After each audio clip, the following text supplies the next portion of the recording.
আচ্ছা, এই পাশের গ্রামে একজন এসপি আছে, একজন এডিশনাল ডিআইজি আবিদুল সুলতানের কাকুলি, অনেকে তাকে চেনো, অনেকে হয়তো চিনো না। সে এমন একজন শিক্ষার্থী যে কোনো শিক্ষক যদি তার সামনে এখন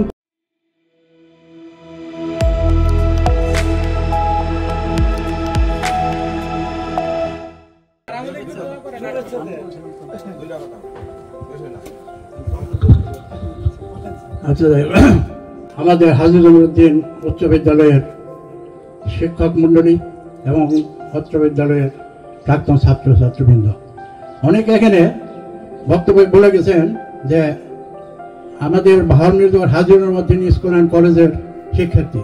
আমি সেটা বলবো না, কারণ তোমরা যখন স্কুলে লেখাপড়া করেছো তখন স্কুলটা কলেজ ছিল না। এখানে আমরা আজকে উপস্থিত হতে পেরে এত আনন্দ লাগছে, সে কথা ভাষায় প্রকাশ করা যাবে না। তোমরা আমাদের যেভাবে সম্মান করেছ, আল্লাহ তোমাদের দিন দিন আরো উন্নতি করবে এবং তাদের সম্মান রক্ষা করবে। আমি দুটা গল্প বলবো, দেখো। উদাহরণ দেবো দুটা। এই পাশের গ্রামে একজন এসপি আছে, একজন এডিশনাল ডিআইজি আবিদুল সুলতানের কাকুলি, অনেকে তাকে চেনো, অনেকে হয়তো চিনো না। সে এমন একজন শিক্ষার্থী যে কোনো শিক্ষক যদি তার সামনে এখন পড়ে, সে প্রত্যেকটা শিক্ষকের পায়ে হাত দিয়ে সালাম করে। তাহলে এই যে সম্মানটা করলেও তাকে আল্লাহ অনেক উপরে নিচ্ছে। আরেকজন সচিব আছে, এখন এডিশনাল সেক্রেটারি, বাড়ি হল চা বাগান, সাইদুর রহমান। এখানে যদি 3 জন বসা থাকে, 4টা চেয়ার থাকে, 3 জন বসা আছে আমরা স্যাররা, ও ওখানে গেলে ও চেয়ারে বসবে না, তাকে ধমকেও বসাইতে হচ্ছে। তাহলে শিক্ষক যারা আছে, যারা বয়োজ্যেষ্ঠ আছে, তাদের যদি আমরা সম্মান করি, আল্লাহ তাদের অনেক উপরে উঠে নেয়।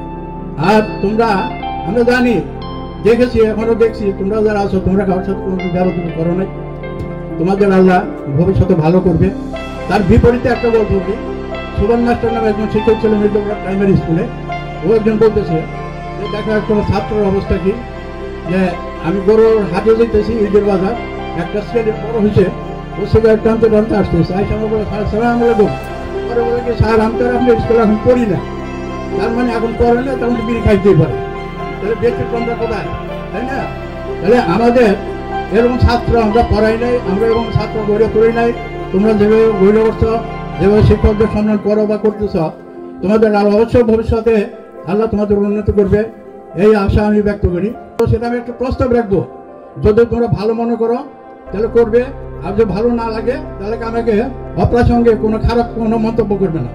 প্রস্তাবটা হলো, তোমরা এখানে যারা আছো সবাই কিন্তু একই পর্যায়ে নাই, সবাইকে একই অবস্থায় চাকরি করো না, কেউ উপরে, কেউ একটু নিচে, কেউ ব্যবসা করে, কেউ বিভিন্ন অবস্থাতে আছো। এর মধ্যে কেউ একটু নিরীহ বা দুর্বলতা, আর্থিক দিক দিয়ে দুর্বলতা আছে, তাই না? আমি আশা করি তোমাদের মধ্যে যেমন বন্ধুত্ব এখন তোমরা রক্ষা করছো, তোমরা ভবিষ্যতে তোমরা তাদের জন্য, যারা একটু নিরীহ আছে, দুর্বল আছে, তাদের জন্য একটু লক্ষ্য রাখবে। আমি আশা করি এটা করবে। সেই হিসাবে একটা প্রস্তাব রাখবো যে তোমরা যারা আছো, তোমরা যদি একটা সমিতি করে, একটা কমিটি করে কিছু টাকা, অর্থাৎ প্রতি মাসে 100 করে টাকা জমা করো। যে টাকাটা জমা হবে সে টাকা কোন কাজে লাগবে? যে একটা গরিব যারা আছে, একটু দুর্বল আছে, সে অসুস্থ হয়ে পড়লো, তার মা বাবা অসুস্থ হয়ে পড়লো, বা ছেলে মেয়েরা অসুস্থ হয়ে পড়লো, তোমরা তাকে একটু সাহায্য করতে পারবা।